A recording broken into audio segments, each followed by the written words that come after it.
자자 시간인데 공부하냐? 공부하지 말고 나랑 무서운 얘기하자.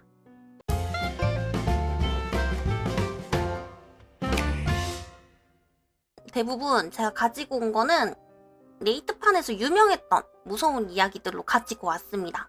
다 접어두고 무서운 얘기 하자는 애가 귀신임? 내가 너희들이 아는 보카로 보이느냐? 내가 보카로 보이냔 말이야. 난 귀신이다. 제가 겪은 무서운 실화입니다. 가로 열고 들어주세요.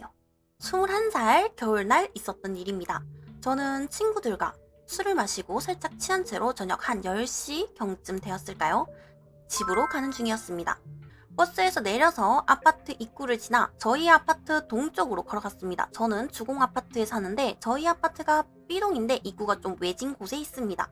가로등도 어둡고 뒤쪽에 산도 있는, 아무튼 이제 입구로 걸어가는데 저랑 같은 버스에서 내린 두 명이 있었어요. 한 명은 여자인데 교복을 입고 있는 고등학생 같았고 이어폰을 꽂고 아무튼 그랬고, 한 명은 뭐 청년이었는데 노스페이스 저지에 흰색 운동화를 신은 운동 나온 사람 같더라고요. 아무튼 저도 잘 몰랐는데 그 두 사람도 B동에 사는지 저를 따라 걷더라고요. 그렇게 세 명이서 B동 입구에 도착했고 엘리베이터를 탔습니다. 엘리베이터가 바로 문 열려서 저랑 그 학생은 엘리베이터를 바로 탔고 그 청년은 그냥 계단으로 올라가더라고요.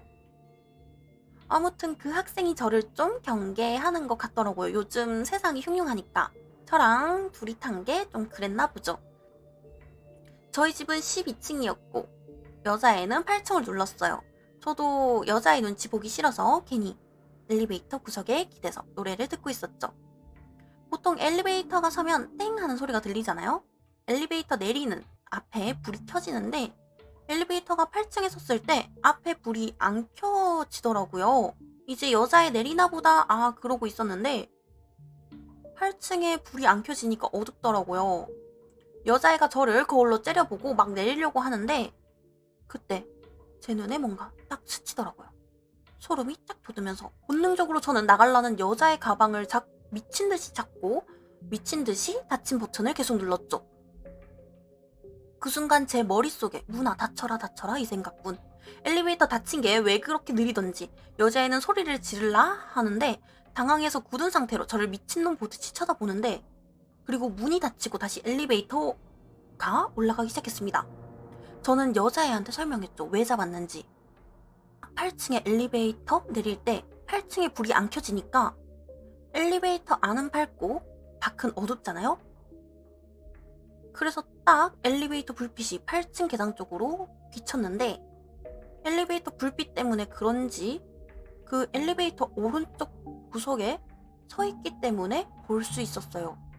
처음에 버스에서 같이 내린 그 청년, 그 남자, 흰색 운동화가 엘리베이터 불빛에 비쳐서 살짝 보이는 게 아닙니까? 안 보이는 어둠 속에 조용히 서서 왜 저기 저 사람이 서 있지? 그걸 본 순간 등줄기에서 소름이 쫙. 제가 문을 닫은 건 놀라고 본능이었지만 지금 생각해보니 그 청년은 저희가 엘리베이터를 타고 올라갈 때 계단이었으니까 미친듯이 뛰어서 8층까지 왔다는 말이 되잖아요. 그때 전 12층에 그 애를 데리고 와서 집에 전화하고 걔네 집에 전화를 시키고 경비실에 전화하고 별쇼를 다 하고 나서 저랑 제 형이랑 같이 여자애 8층에 데려다주고 새벽에 저희 B동 난리 났었습니다. 난리통에 사라졌는지 그 남자 다시 보진 못했고 좀 도둑이었는지 아니면 살인마였는지 유영철, 강호순 이런 놈들이 생각나서 아무튼 그때 일 때문에 저희 아파트 입구에 카드 찍는 걸로 바뀌었습니다. 아무튼 정말 무서운 경험이었어요. 지금은 그 아파트에 안 살지만 그 여자애는 고3이 되었겠네요. 앞으로도 계속 늦게 다닐 텐데 여자분들 밤늦게 다니지 마세요. 정말 진심으로 충고합니다. 이건 좀 무섭다. 여러분들 밤늦게 돌아다니지 말겠지. 여러분들 멀쩡한 거는 장기뿐이어가지고 여러분들 밤에 납치당해서 장기 털리면 어떡해. 귀신 얘기는 사실 귀신을 본 적이 없으니까 그냥 판타지 느낌으로 본단 말이야? 응. 범죄 얘기가 좀 무서움. 약간 현실성 있어서. 다음 이야기. 귀신 노래방에서. 소름 책임집니다. 안녕하세요. 22살 귀신에 관심 많은 라마입니다. 저번 주에 이 글을 올렸다만 퇴근 시간이 되는 바람에 대충 적어 올려서 허접한 부분이 있던 터라 다시 올립니다. 당시 상황을 상상하면서 읽어보시면 1000% 소름 돋으실 겁니다. 혹시 귀신이 노래를 좋아하는 건 아시나요? 그래서 주로 가수들 녹음실에 나타나곤 하죠. 제 친구 이야기를 조금 각색해서 적어보겠습니다. 그럼 출발! 제 친구 놈 중에 가수 지망생이 있습니다. 편의상 A군으로 하죠. 뭐 다들 알다시피 가수 지망생들은 학원에 가서 배우지 않는 이상 노래 부를 곳이 마땅치 않죠. 방음시설이 많지 않으니까요. 그렇다고 매일 노래방에 가자니 돈도 장난 아니고. 그래서 그놈은 항상 입에 달고 사는 말이 있었는데요. 아, 하루 종일 노래 부르고 싶다 였습니다. 그러던 어느 날 방학 중이었는데요. 그 A 말고 다른 친구 B 부모님이 노래방을 운영하셨습니다. 그래서 가끔 가서 노래도 부르곤 했죠. 뭐 그냥 노래방은 아니었던 관계로 자주 가지는 못했고요. 그 친구는 부모님이 해외여행을 떠나신다는 겁니다. 그래서 하루를 노래방 안에서 친구들 몇 명과 미친 듯이 놀았습니다. 물론 A가 제일 신났죠. 그렇게 한 5시간을 노래를 부르니 다들 지쳐 쓰러졌습니다. A는 확실히 목이 좋아서 그런지 쌩쌩했습니다. 그렇게 점심에 들어와서 저녁을 거기서 먹고 다들 집으로 빠이빠이 하기로 했습니다. 제 기억으로는 다음 날이 B의 부모님께서 여행 가시는 날이어서 저녁에 B의 부모님께서 가게 정리를 하고 가신다고 했던 것 같습니다. A의 입장에서는 아쉬웠죠. 노래를 더 부를 수 있는 절호의 찬스였으니까요. 그런데 A놈이 조용히 B에게 자기 혼자 여기서 노래 불러도 되냐고 물어보더군요. 당연히 B는 불가능하다고 했죠. A는 그럼 내일 여행 가시니까 내일에 와도 되냐고 물었습니다. B는 그러고 싶지만 자신은 열쇠가 없어 문을 딸 수 없다고 했습니다. 그러자 A는 열쇠를 슬쩍 챙겨서 가지고 있으면 안 되냐고 했고 B는 걸리면 뒤지게 맞겠지만 친구를 위해서 그러기로 했죠. 제가 같이 있어서 들은 얘기는 여기까지입니다. 여기서부터는 A군과 B군에게서 들은 겁니다. B군은 무사히 미션을 수행했습니다. 열쇠를 획득하였죠. A는 기뻐 날뛰었고 거기서 하루를 살 생각으로 먹을 것과 간단히 씻을 것을 챙겨서 B의 노래방으로 향했습니다. A의 소원대로 노래방은 열려 있었고 안에 들어가니 B가 있었다고 하더라고요. 와, 너 진짜 내 은인이다. 진짜. 너 가수 되면 소녀시대 사인 다 받아주기다. 아, 그럼 당연하지. 와, 진짜 대박이다. 가게 어지르면 바로 뽀록 나니까 딱 저기서 1번 방에서 박혀서 노래만 부르고 네가 먹고 나간 거 조용히 다시 들고 나와라. 아, 당연하지. 알겠어? 근데 이거 가게 문이 밖에서 잠그는 거라 내가 잠가 놓으면 네 안에서 못 나오는데 괜찮아? 아, 걱정 마. 너 내일 아침 올 때까지 노래 부르고 있을게. 문이 밖에서 자물쇠로 잠그는 형식이라서 밖에서 열지 않으면 못 나오는 구조더라고요. 아무튼 그렇게 A는 노래방에 갇힌 상태로 혼자 노래를 미친 듯이 불렀다고 합니다. A가 노래를 한참 부르고 있다 시계를 보니 11시쯤 됐더라고 하더군요. 오, 엄청 길게 불렀네? 저녁도 밖에서 사온 김밥으로 해결한 상태였다고 합니다. 1시쯤 되니 배도 좀 고프고 해서 컵라면 하나 먹을 생각으로 물을 받아놓고 앉았는데 띵동! 문자가 오더랍니다. B의 문자였죠. 야, 노래방 안에 불은 1번만 켜놓고 있지? 다 켜놓지 마. 전기세 많이 나오면 바로 뽀록나. 1번만 켜져 있고 다 꺼져 있음. 걱정하지 마.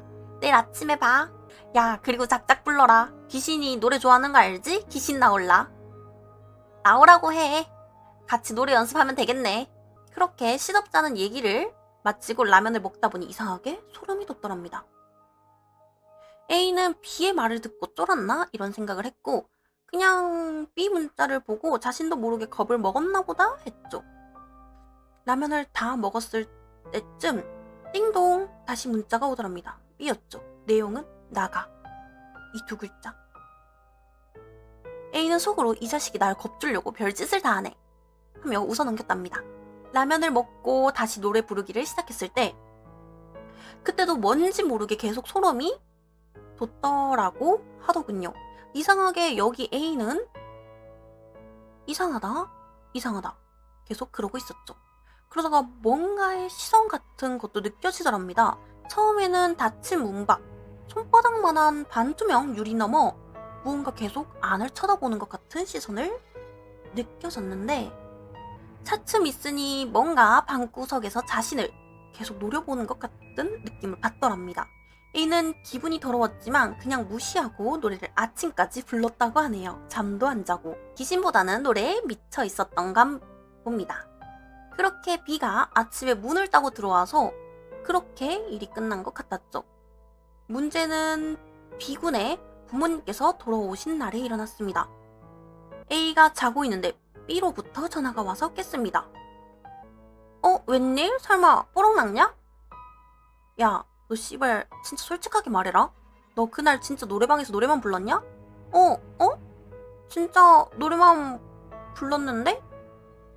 진짜? 거짓말 아니지? 나 농담할 분위기 아니니까 솔직히 말해라. 뭐야 갑자기. 아니라니까? 야, 우리 동네 포장마차로 와라 지금. 야, 뭐? 뚝 A는 당황했지만 B의 분위기가 농담이 아니라는 걸 목소리로 느꼈던지라 바로 나왔다고 합니다. 먼저 도착해서 B는 혼자 소주를 한 잔 마시고 있더랍니다. 야, 뭔 일이야 갑자기. 야, 일단 한 잔 마셔. 야, 부모님한테 털렸냐? 야, 미안하다 진짜. 아니, 부모님한테는 안 걸렸어. 그럼 왜 그러는데? 야, 농담으로 듣지 마라. 너 그날 진짜 하루 종일 노래 불렀다고 했지? 야, 몇 번을 말해. 그렇다고. 기계 켜놓고? 그러면 기계를 켜놓고 노래를 부르지. 꺼놓고 부르냐? 미친 소름. 잘 들어? 오늘 엄마한테서 들었는데 엄마가 가게 정리할 때 차단기 내려놓고 갔세. 혹시 누전사고라도 날까봐. 내가 직접 가게 가서 확인했는데 차단기 내려가 있더라. 넌 불도 안 들어오는 노래방에서 하루 종일 혼자 뭐 했냐? 그리고 A가 B에게 이 얘기를 듣고 번뜩 떠오른 생각이 있더랍니다. 마지막에 B가 보낸 나가 라는 문자. 이틀 전의 문자인데 B가 보낸 다른 문자는 다 있는데 나가라고 보낸 문자만 없더라고요. B도 그런 문자를 보낸 적 없다고 정색하면서 얘기를 했고요. 정리하자면 A는 혼자서 불도 안 켜진 암흑천지 노래방에서 하루 종일 노래를 불렀습니다. 혼자서요. B가 차단기를 내리고 불도 켜보고 노래방 반주기기도 켜봤지만 당연히 안 켜지더라고요. 소름 돋아. 이거 조금 소름 돋아. 다음 이야기. 실화 초인종. 대략 6년 전쯤 중학교 2학년 때 여름이었던 것 같네요. 실화고요. 편의상 반말하겠습니다. 부모님께서 시골에 할아버지 댁에 가시고 집에 혼자 있을 때였다. 시간은 12시가 거의 다 되어가던 때였다. 다 그렇듯이 집에 혼자 있음 내 세상이다 싶어 좋아했다. 그렇게 널브러져 TV를 한참 보고 있는데 띵동 띵동 띵동 초인종이 울렸다. 난 물건 주문한 것도 없기에 잡상인인가 보다 싶어서 그냥 무시하고 TV를 계속 봤다. 띵동 띵동 띵동. 또다시 초인종 소리. 두세 번 정도는 무시 때리고 있음. 잡상인들은 그냥 가기 때문에 그냥 무시 때리고 있었다. 띵동 띵동 띵동. 이젠 가겠지. 띵동 띵동 띵동. 우리 집에 용무가 있는 사람인가? 띵동 띵동 띵동. 누구세요? 귀찮지만 물어봤다. 5번이나 초인종을 눌렀음. 분명 우리 집에 용무가 있는 사람일 터. 띵동 띵동 띵동. 밖을 내다봤다. 아무도 없는데? 애들이 장난치고 있나? 띵동 띵동 띵동. 씨발 누구야? 누가 장난치냐고. 쟤 누구세요? 누구냐고. 복도식 아파트 아는가? 한 층에 중앙에 엘리베이터가 있고 양쪽으로 4가구씩 8가구가 사는 그런 식의 아파트였다. 애들 장난이라 여기고 짜증이 난 나는 아, 누구야? 소리를 버럭 지르며 일부러 문을 확 열어 제꼈다. 벌컥 동시에 열리는 8개의 문. 그리고 동시에 터져나오는 욕짓거리. 누구야? 누구냐고?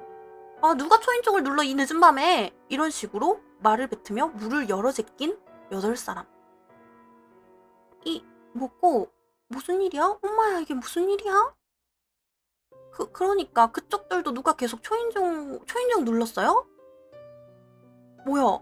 누가 장난친 거야? 엄마 좀 나와봐. 땡땡이 엄마, 이게 무슨 일이야? 문을 열고 나온 8사람은 알 수 없는 소름에 몸을 떨어야 했다. 아, 뭐야, 소름 돋네? 나는 문을 신경질적으로 쾅 닫고 문에 있는 자물쇠는 다 잠가버렸다. 밖은 아직 시끌시끌하다. 이게 무슨 일이야? 귀신 짓이야? 사람 짓이야? 아, 무서워. 한 5분 시끌시끌 하다가 조용해졌다. 나 혼자서 상식적으로 8개 초인종을 다 누르고 도망치려면 달리기 속도가 100m는 5초가 나와야 되는 거 아니야?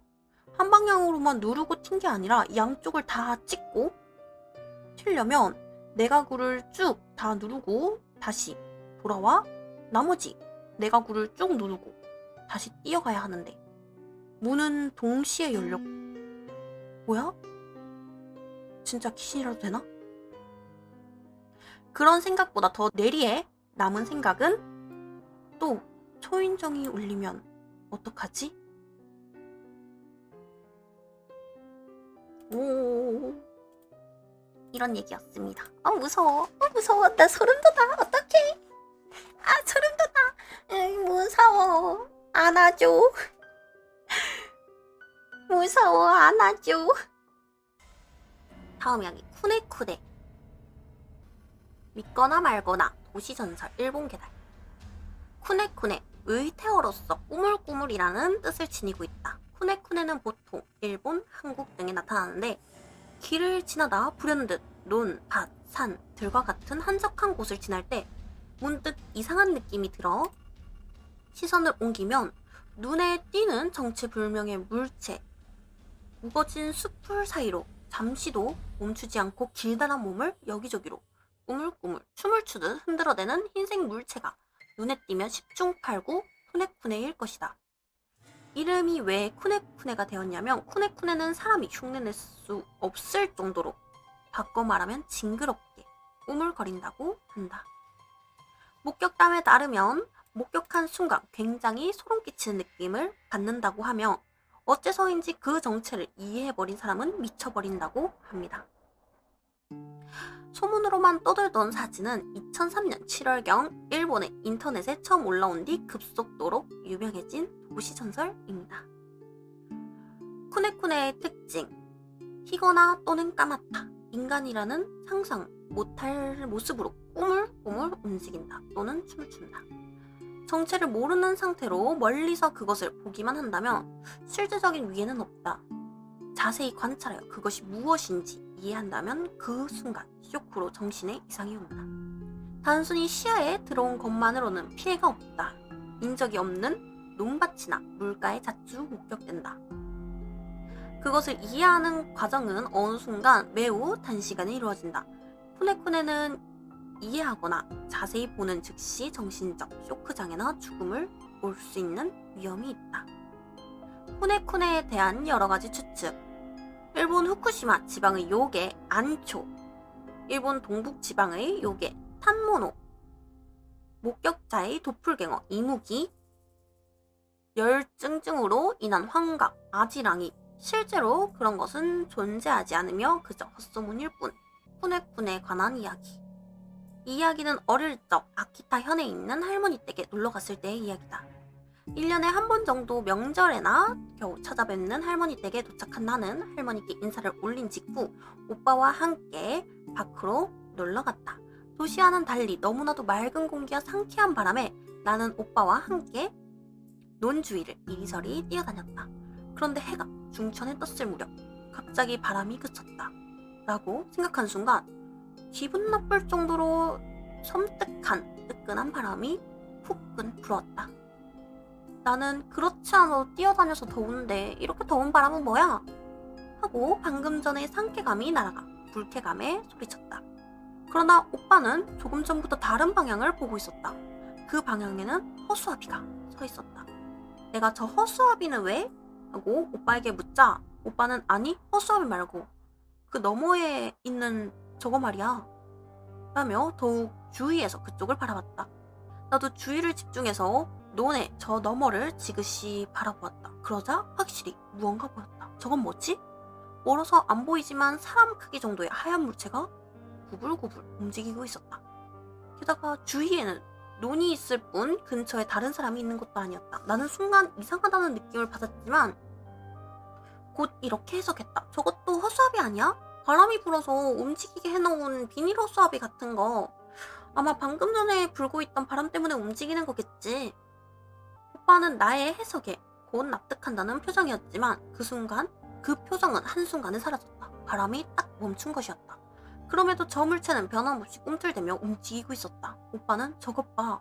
아직도 움직이고 있어. 저건 대체 뭐지? 하고 놀란 목소리로 말했다. 계속 신경이 쓰이던 탓일까?